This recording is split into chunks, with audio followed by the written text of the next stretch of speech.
Hello, hello. This is Paper Cuts Included coming to you live from the Ninja Turtle sleeping blanket, and that's how I know it's legit.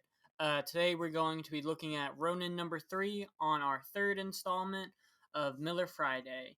And I gotta tell you, I'm a little bit fearful for Ronin. This book kind of drops the ball a little bit. The ending really saves it, but I'm hoping the next 6 issues pick back up and we're not on a steady decline. If this is your first ever Paper Cuts Included video, this is a comic book YouTube channel ran by me and two of my co-hosts where we talk about comic books, comic book art, art in general, and we just love to talk about art. It is a more so a technical aspect of art. We will talk about like, ooh, color usage, ooh, why did they use that pen, why did they do that, rather than talking about story. Yes, I will talk about the story, but it's more so a focus on the technical aspects. And to prove that I'm a somewhat working artist, I did this print last night. It's a little banger print. It is for our local baseball team, the Travelers. So, yep, I liked how it turned out. I wish I did maybe a little bit more with the hat, but I still think it turned out good for like an hour and a half little banger print.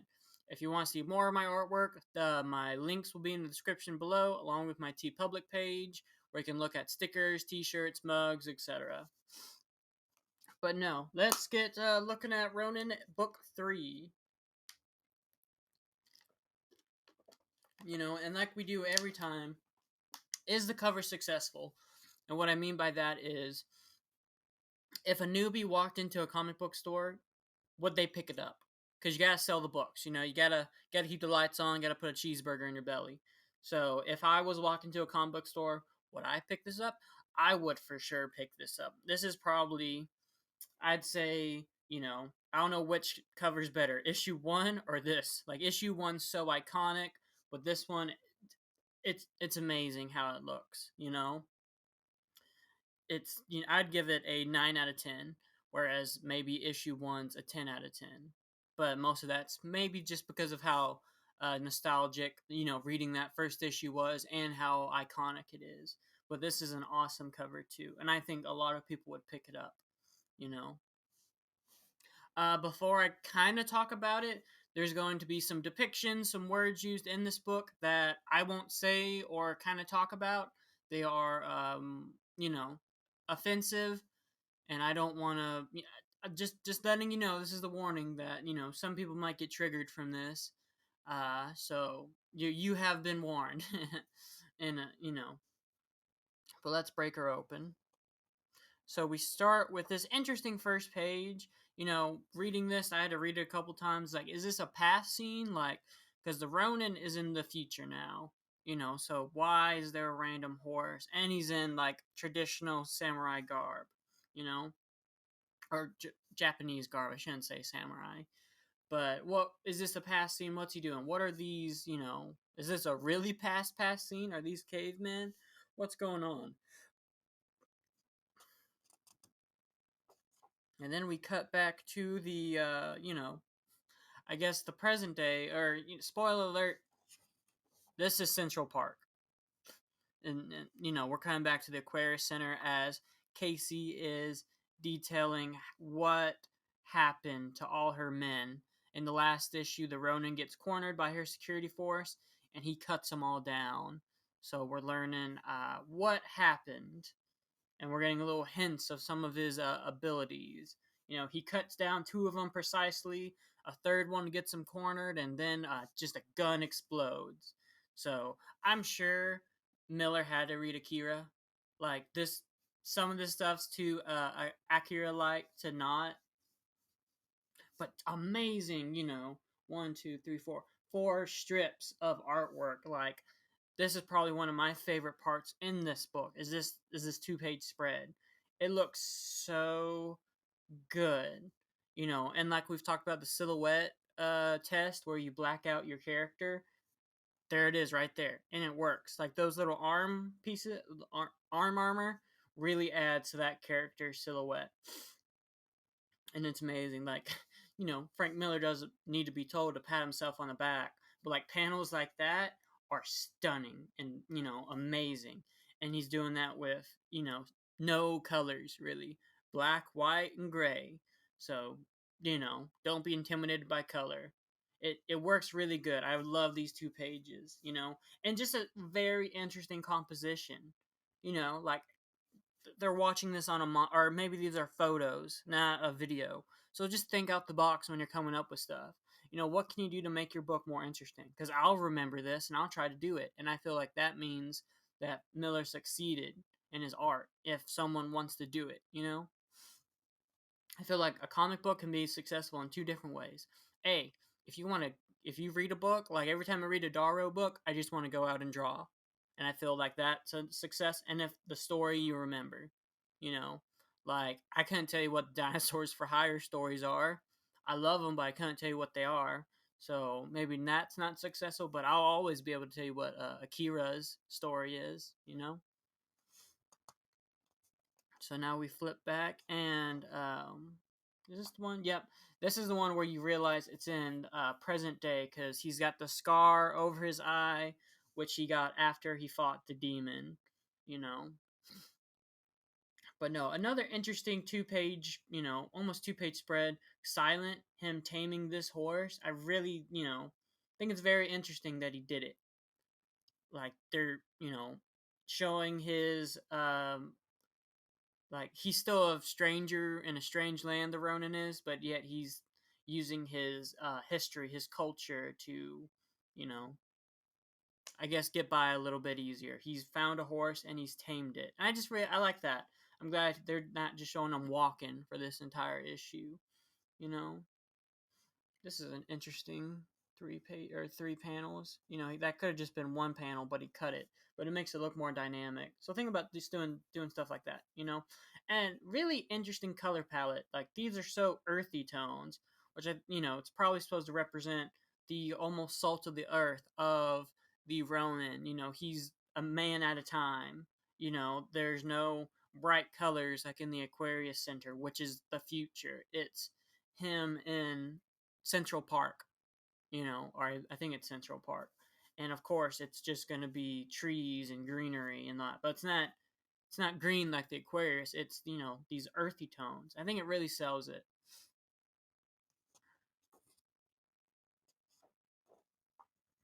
And now we cut back to I will say one of my big complaints, and probably my biggest complaint with this issue, is they keep jumping back and forth between Casey and the Ronin, and sometimes even I think Virgo has a couple or the Demon, and it really hurts the flow of the book. It's not as bad right now. About midway through the book, it gets really bad, but it's it ruins the flow for me and it takes me out. And we'll talk about more of that when I get to pages. I was like, crap.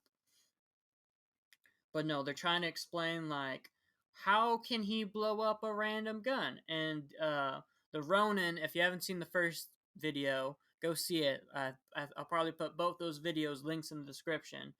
Took over the body of Billy, Aquarius employee who can use telekinesis. So now, not only is the Ronin a master swordsman, but now he has telekinesis powers. You know, and how now Agat the demon, who's shifted his body to look like Aquarius' director, wants the Ronin taken alive, and Casey doesn't want that. Casey wants to put a bullet in his head for killing her men, you know. But no, like I said, great. I love these black and white panels. I think it really works. This is a very busy page, though. Like, not looking at it, but without reading it, like this, I'm not reading it with you right now. I read it earlier. So I'm looking at it through just an art perspective now. And it's such a busy page, but it works. When I mean busy, I mean like just busy, like so much stuff in it, because I just consider this one piece of art, you know. I don't know if that's true, maybe each one of these panels is a giant 18 by 20, piece, but, probably not. But I consider this one piece of artwork, and it's very interesting to see his, you know, process, his storytelling ability, and it works really good. So, like I said, just think outside the box when you try to do stuff. And now back to the Ronin. And yeah, he is fully tamed this horse. A great way of showing it with, if you don't know horses, you have to break them in. Hopefully I got that right. I know my mother-in-law watches these, and she trains horses, so um, maybe she'll tell me if Frank Miller did a good job drawing a horse or not. But I like it, showing the real, just the motion lines, how they get less and less. You know, First it's still wild, so it's just full of those hash marks, but it gets less and less the more it calms down. And I think that's an ingenious way to show that. He could have had all of these legs look like those, without the lines. I think it would have been, muddied and lost, and it would have been a confusing little panel, or, one, two, three, four, five panel process. Also, just wouldn't look as dynamic. And, this is a very dynamic book, if nothing else. Did he just draw those? Yeah, those are the same exact two pan. Okay. I didn't realize that. But no, it's neat. I would never think to show our main character breaking in a horse, but it works. I like it a lot. It's one of my favorite parts. The Ronin story in this is really good. Some of the other stories in this issue, not so good. But we cut back to the Ronin and his new manager, the hippie, who wants to make him the next top dog of New York and keeps calling him Samurai, but he corrects him Ronin. You know. And here's the Aquarius Center again, looking more tumor-esque. I feel like in the first issue it didn't go past this water tower, and now it's almost encompassed the entire two-page spread. You know, it's neat how he does that. Showing that growth and just doing like little circles. To emphasize that it's getting. That's how I think mold would look if I drew mold. So, you know, that's cool. Uh, yeah, we're about to start getting into the part where I'm like, what happened, Miller? Is the Aquarius Center. I wish had more color slash different color. It's greens, it's blues, and sometimes it gets real confusing. There's going to be a two pages that I feel like they're the worst in this entire series. And this was the boot camp for Dark Knight for Lynn Varley and Frank Miller, so I can't give them too much heck. But the Aquarius Center is probably the weakest part art wise, the interior shots in this series. It's kind of boring in my opinion. It's just it's supposed to look like living tissue, and I get that, but I wish there was just more color, like maybe a red or purple, to really bring it out sometimes instead of just this green. But I don't know. I'm trying to think of things to defend these two pages. I like Casey's character a lot.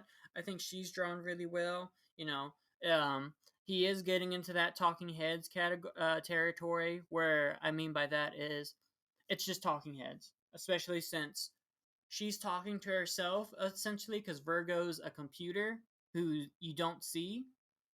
But Miller does it. He does it okay. You know, he doesn't just do 6 panels of this, which if you do would really hurt your book. He does show the different perspectives to make it, more organic, more feely. But this is probably the most Talking Heads book so far in this series. Like I said, I'm rereading this. I only read issue 1 years ago, so I'm reading this for the first time. So that's been cool. So now we cut to some offensive artwork or storytelling. Um, Frank loves to have Nazis in it, and now apparently in New York in this issue there's a turf war going on between the Black Panthers and some skinheads. And for some reason they got these two tied up and betting on which one lasts first or which one goes first. With I don't know. But good. I like these I love the horse panels. I can't draw horses to save my life, so he does it really good. You know, I like it. I might curb that too for a little print. Just the horse head. But no, a really good panel with the Ronin and his new Diggs just, coming to town. That's your classic Western story right there. Our new sheriff's in town, right? What's gonna happen? As something's gonna happen. As similar to issue 2, they're arguing like what type of racial slur is he? You know, I love that panel. I'm just looking at it. I love all the Ronin. The Ronin story in this is so good. I wish it was like 2/3 of the story, not 1/3. You know.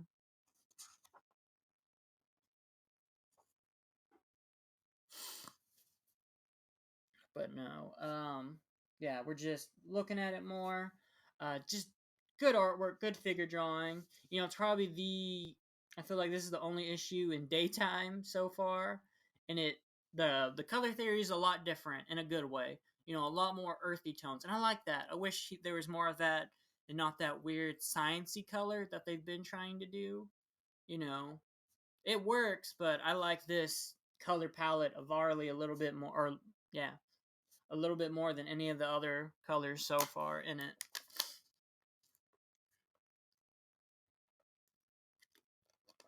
But no. And I think the adding that like headband for the hippie really works because you'll never get confused what character is what. You know? Like there's your silhouette test right there. Another reason you do a silhouette is making sure your characters look different. Don't make them look exactly the same because then your viewers are going to get. And when I mean exactly the same, not like carbon copies, but if notice the hippie has a much more narrow jaw, that long flowing hair compared to the Ronin's short hair, and the Ronin's much broader jaw and broader nose. Like you do that to really differentiate your character because Miller loves his gesture drawings, and he won't get them confused, and it helps us as the reader never get confused. you know and even doing the much different looks of the tied up people, the different noses, the different eye lines. I don't know, it just helps it work a lot.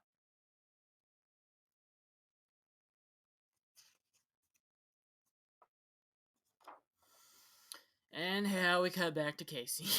Like I said, I really hate there's like 3 sub stories going on in this book, and I wish they would just cut one out, or just have Agog's story just be like a 1 pager, instead of cutting back every time.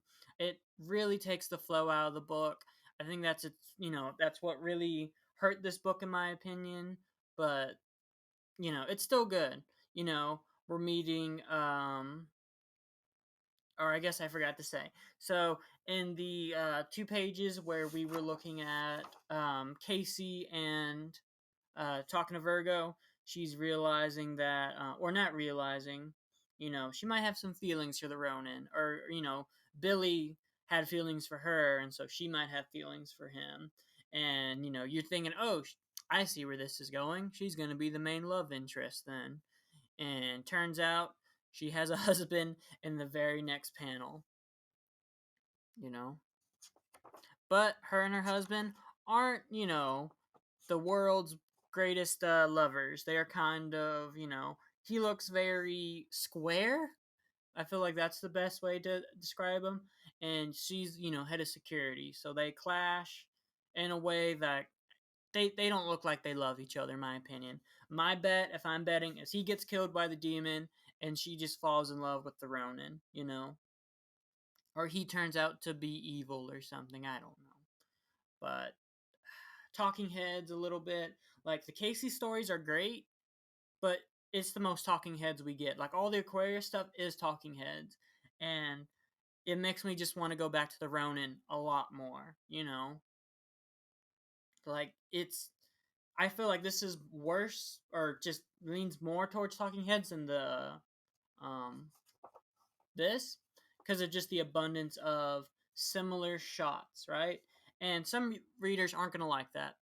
I don't care. I like this book a lot, but I know a lot of readers are gonna see pages like this. If they flip to a book and this might be the first page they see, they might not pick up the book because they might think this is all the book. You know. So think about stuff like that. if a reader flips to one page, make sure every page counts, right? Don't have one crap page and be like, oh, because, one page sells sometimes. So it is kind of, talking heads, and a lot of people aren't going to like that. It does hurt the flow of the book, and, yeah. But see, we got purples and blues there. Why couldn't that be the whole Aquarius Center instead of just the greens? But no, Casey's husband has to specifically ask for some alone time with her because she's putting her job before him. And now, probably the worst 2 pages in this book is the demon showing this foreign company, the Aquarius Center. And I don't know, it's just bland. I don't like the colors in it. I think it kind of all runs together. I wish there was some more colors in it.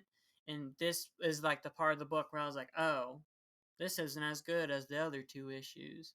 I'm not hating on it. I still really like this issue, but it is the weakest of the first 3, you know.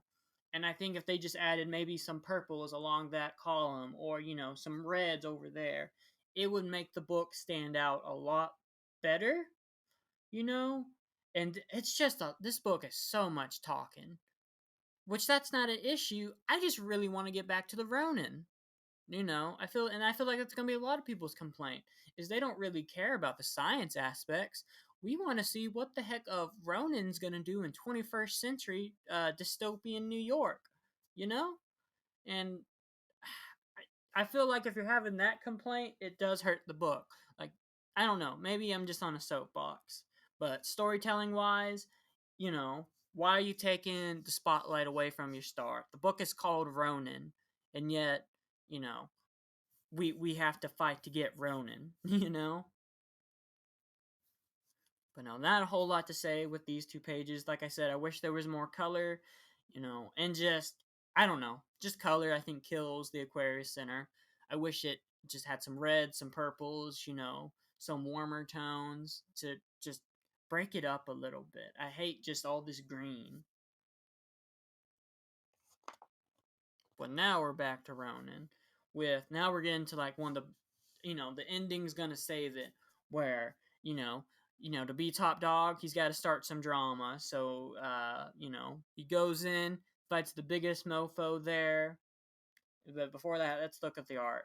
I should need to talk about the art more than story, but the story in this one's I feel like its weakest part. You know, But no, great way of showing someone getting thrown out a window, all those motion lines. I like I said, I love the color palette of this daytime New York. It does look really good. You know, I probably one of my favorite things are these multi-paneled, but they're the same image, but showing how that's them walking. Like think like that. You don't have to show your figures actually walking. Take some shortcuts. So look at those 4 panels and maybe figure out how to make if you're doing, let's say you're drawing a book like Lord of the Rings or something like that, where your characters have to do a lot of walking. They have to go to was it Mount Doom or what? I haven't watched Lord of the Rings in forever. But try to think of stuff like that. Do some shortcuts because you're gonna get tired of drawing walking people, and your audience is gonna get tired of looking at almost the same panel over and over and over again. But no, some good panels here. You know, show. I love how the Ronin gets more lines, like with the horse. The closer he gets to fighting, the more line work or not Ronan, Frank Miller puts on him. So do stuff like that. Think of that. Don't have these 3 panels of Ronin look exactly like that. Do something with each one. Maybe if it's just adding a little bit darker of a color each time, like we see with the pink in his eyes getting more pronounced. Think of stuff like that. Always try to think out of the box with your artwork.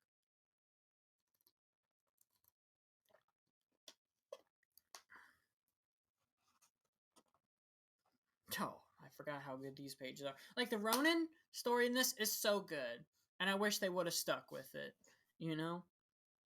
Because the Ronin's always amazing.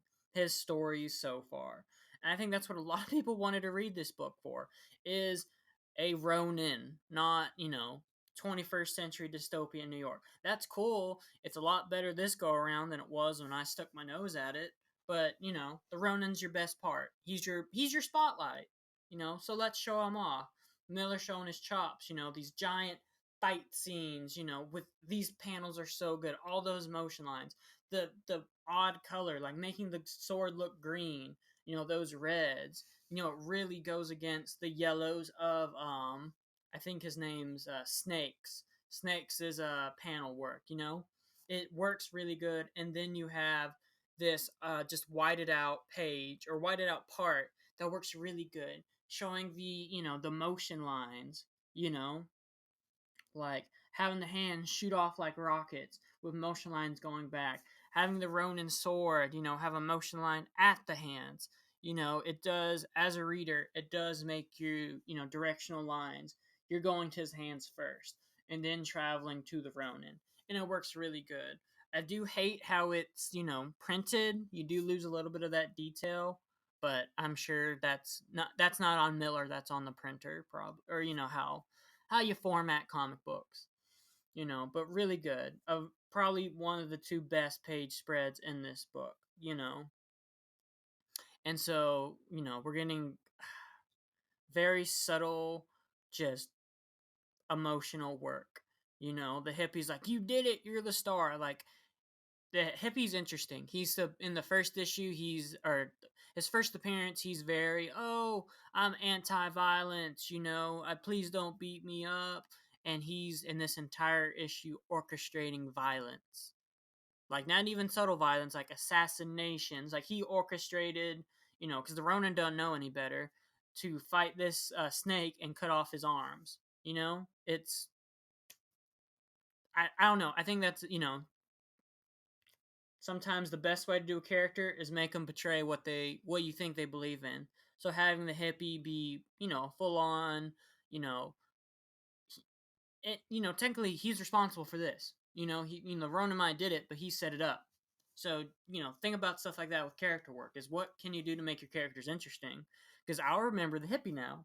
Because I think that's a really cool part, is making your hippie, who supposedly, the classic hippie of, peace, love, and flowers, is your Ronin's almost antagonist in this. He's setting up all these problems. And Ronin's noticing because he's putting the sword right in front of the hippie's nose. And now we're back to Casey.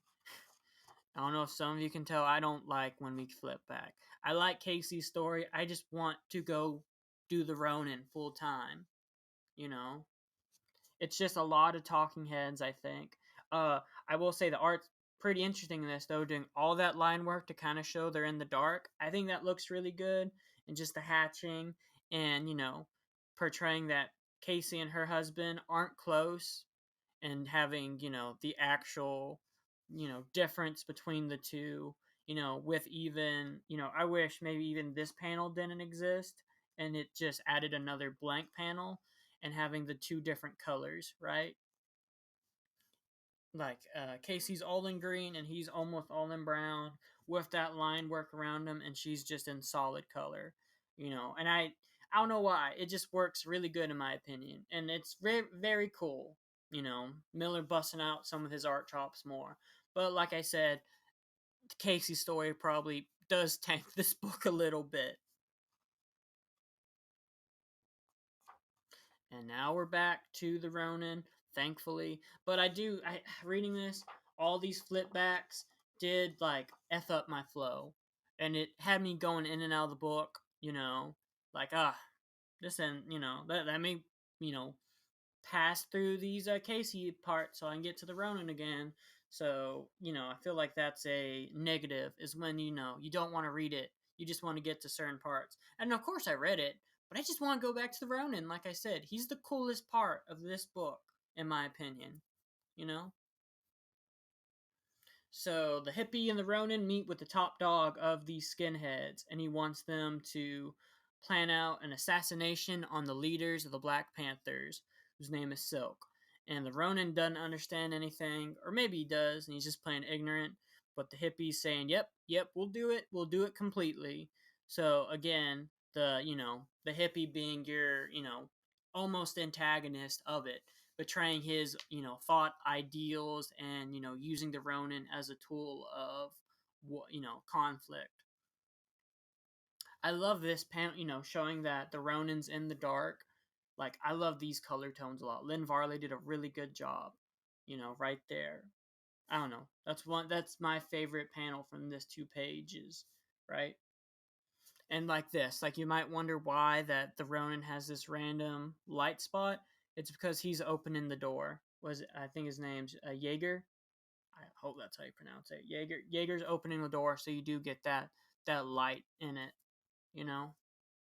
So just think about stuff like that. If you're opening a door, of course light's gonna come out. So figuring out how to show that, which it works really good right there,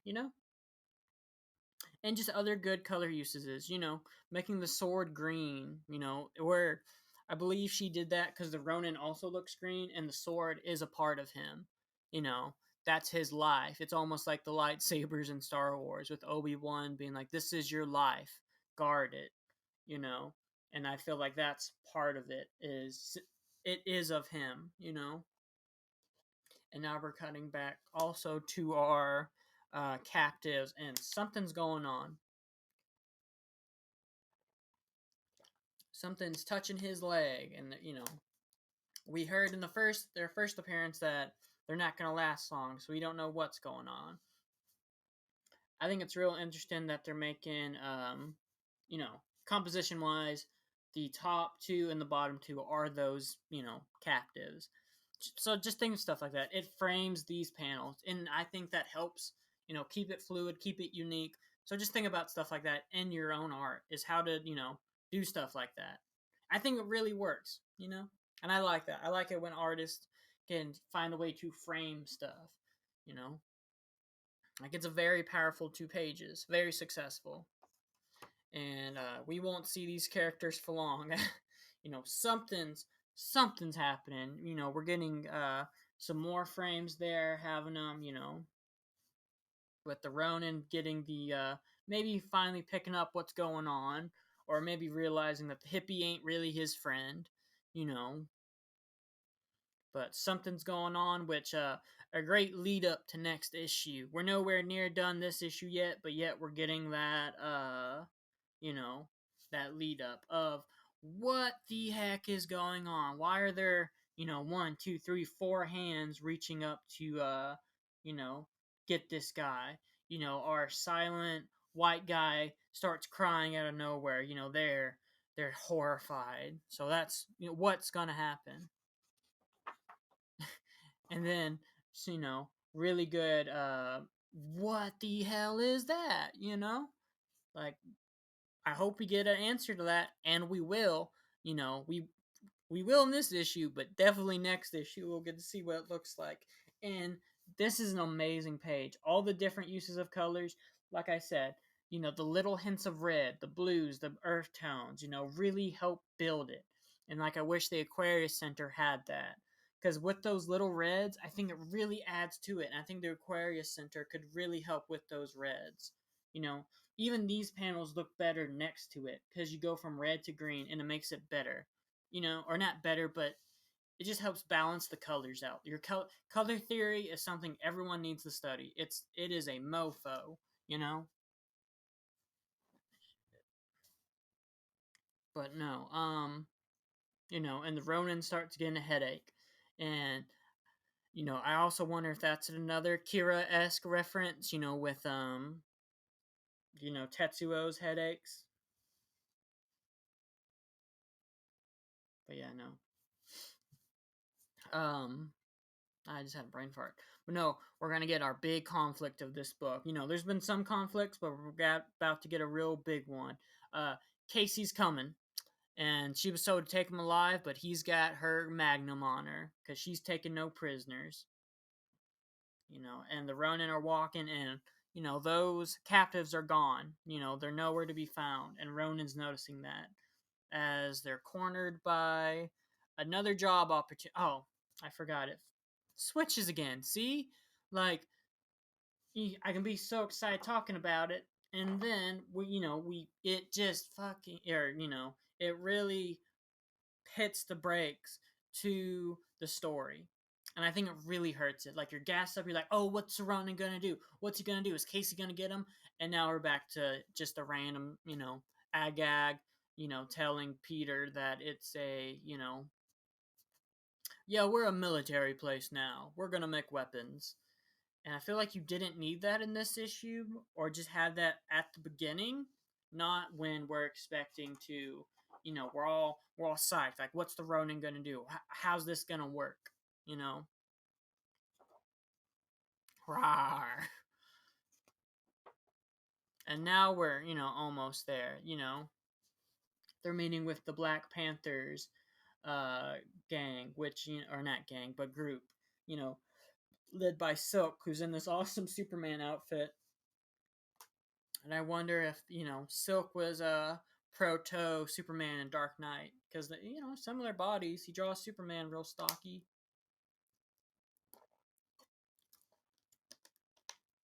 But no, really good color usage. Like having the really Silk stands out, and he should if you're one of his main character or not.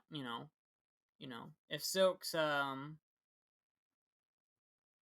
named character, right?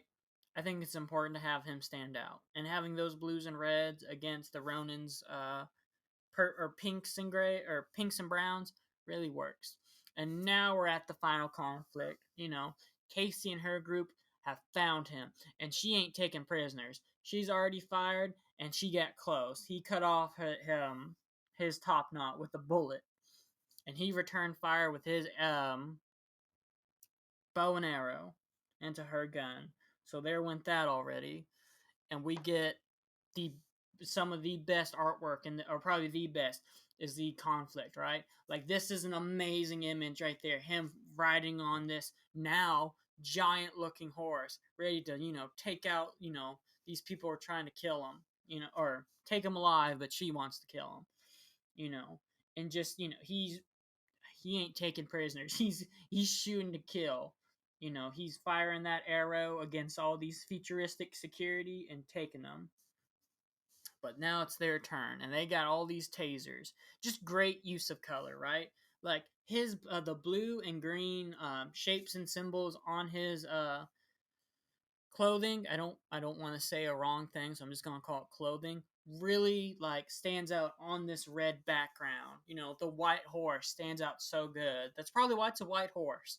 I wonder if he just drew out this page, figured out a white horse looks the best, or Lynn Varley told him that, and it works so good and really conflicts with the green of like the Aquarius group.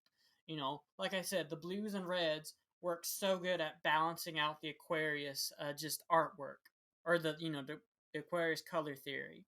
So just think of stuff like that. I feel like that's the takeaway from this book. A cautionary tale: study your color theory. Don't do what Aquarius does and just have it all green. And just some more great artwork with they put them tasers on the Ronin. He ain't liking it, right? Showing I love this motion where they're coming in, they're sliding in, and the whole page is green, but when they're coming in, it's got all that motion, which don't overthink your work. I think that's an ingenious way to show it. And just showing the Ronin being electrified all in red with so much line work around him. That looks amazing. The horse being, his eyes white, an animal of war now. It works really well, I think. You know? But now we get into some more Akira levels where he's just gonna start popping off people, blowing up their motorcycles with them on it, which don't leave them very happy. You know, like this is like Yamagata's neck being blown out. As all the poor security guards getting blown up, and the Ronin's just looking at him, dead eyed. He ain't taking prisoners. You know, like I love that's some Sin City art. That's proto Sin City right there. You know, just a lot more sharp looking.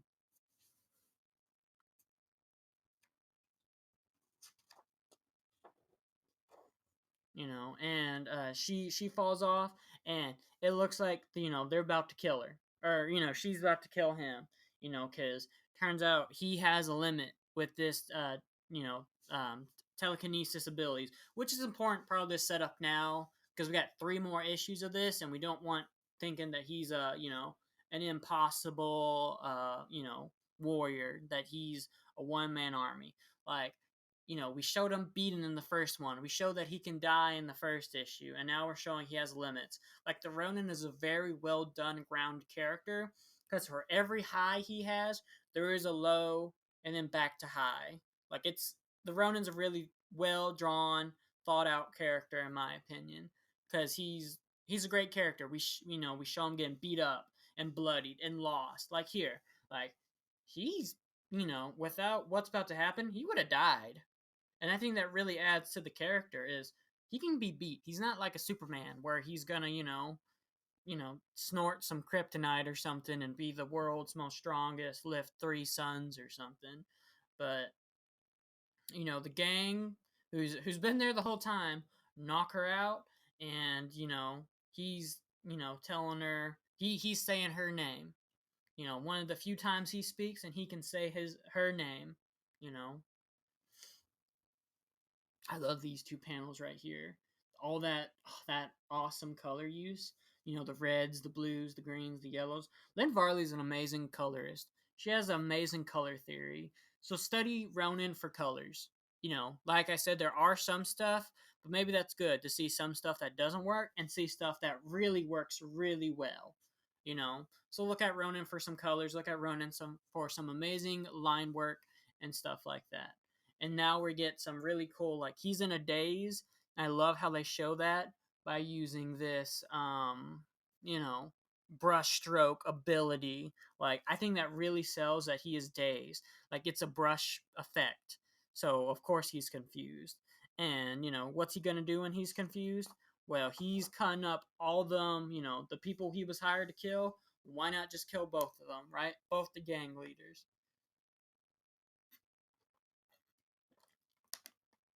you know and it works really well. Like, those are Sin City heads right there. That's not even Frank Miller. That's Sin City. And like the last third of this book, or once Casey and Co get there, the ending saves it. The ending fully saves this book. That final third of the book really helps balance out the other 2/3 of otherwise shaky book. Or maybe I should say the Ronin story, you know, survives being great, even though there's we have 3 character stories at this point: the Ronin, Casey, and the Demon. But no, just great artwork. You know, there's your silhouette test right there, and it works so good. Like, that's a Ronin, and that's what they call him. So kudos for that silhouette test. It is a successful character. You know, and just more great color usage of the hippie's like, oh, we gotta go, we gotta go, you did great, but we gotta go. And the Ronin's done with him. He throws him to the ground. He doesn't kill him, you know but he's looking at this sewer hole, which we've just established in yeah, in this page we established that there's mutants underground and they have to feed them. So that's what those 2 captives were. At the beginning of this book, is they're the sacrifices. As long as they feed them, they don't come up. So they threw Casey down there. So what's our Ronin gonna do with probably his love interest? Well, he's going down after her, and probably the best panel in this book, showing him beaten, showing him battered, but yet he goes to find his girl, and that's Ronin number 3. Great, great book still, but is starting to get a little shaky. The Ronin story is great. Takeaways from this book. Uh, Miller's doing some talking heads. Lynn Varley's kind of struggling on some colors here and there, but it's still a great book. I think everyone who likes Miller should read it. I think anyone who likes comics should read it. It's a good book. I like it, but like I said, it is the weakest out of the 3 for the first 3 issues. I think this is the weakest one. I'd give it a 7 out of 10. You know, if I had to give it a review, you know, and maybe even on a bad day, a 6 out of 10, a 6 out of 10 to 7 out of 10. You know, but I think it's really good. You know, just the flow really hurts it. The talking heads really hurts it, and the color theory with Aquarius really hurts it.